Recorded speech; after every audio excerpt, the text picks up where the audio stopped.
पोल ने एक बार फिर से कांग्रेसियों के चेहरे पर मुस्कान ला दी है। तमाम पोल ये दावा कर रहे हैं कि सूबे में भूपेश सरकार की वापसी हो रही है। इसी पर देखिए खास रिपोर्ट।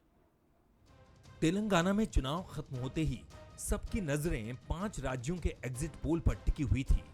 छत्तीसगढ़ को लेकर आए एग्जिट पोल मौजूदा सरकार के लिए राहत की बात लेकर आए हैं। एग्जिट पोल के लिहाज से कांग्रेस सरकार बनी रहेगी, यानी भूपेश बघेल फिर से सीएम बन सकते हैं। एग्जिट पोल पर गौर करें तो कुछ अहम बातें सामने आई। छत्तीसगढ़ में सत्ता विरोधी लहर नहीं, किसानों का भरोसा अब भी भूपेश के साथ। बीजेपी ने इस चुनाव में कड़ी टक्कर दी। घोषणा पत्र के वादों पर चुनाव लड़ा गया। छत्तीसगढ़ में कांग्रेस ने इन अहम मुद्दों को उठाया था। किसान कर्ज माफी, धान खरीदी की कीमत, मोदी अडानी के कथित रिश्ते, सूबे में ईडी सीबीआई के छापे, बीजेपी सरकार में हुए करप्शन। वहीं बीजेपी ने छत्तीसगढ़ चुनाव में इन मुद्दों को उठाया।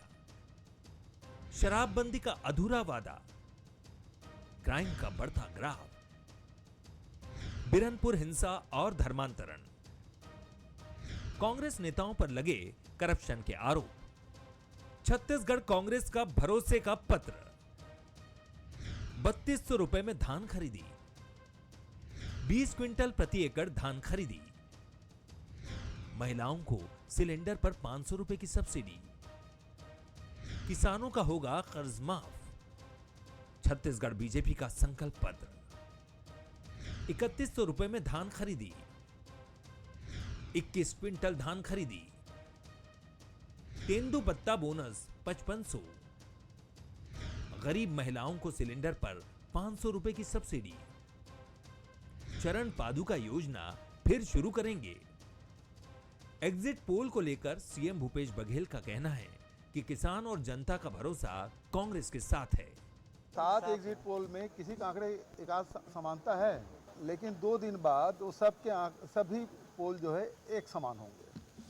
तो एग्जिट पोल चलने दीजिए, लेकिन सरकार हमारी बनेगी, अब भारी बहुमत से बनेगी। पूरी बहुमत है, अपनी मेहनत पे हमको विश्वास है और जनता पे भरोसा है। वहीं बीजेपी को उम्मीद है कि चुनावी नतीजे एग्जिट पोल से अलग होंगे।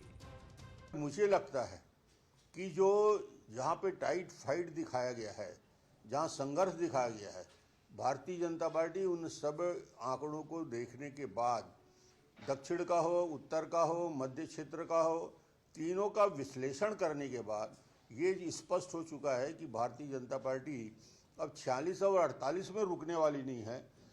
कम से कम भारतीय जनता पार्टी 52 से 55 सीट तक जीतकर 3 तारीख को आएगी। एग्जिट पोल ने जहां कांग्रेस को फौरी राहत दे दी है, तो वहीं बीजेपी को मायूसी।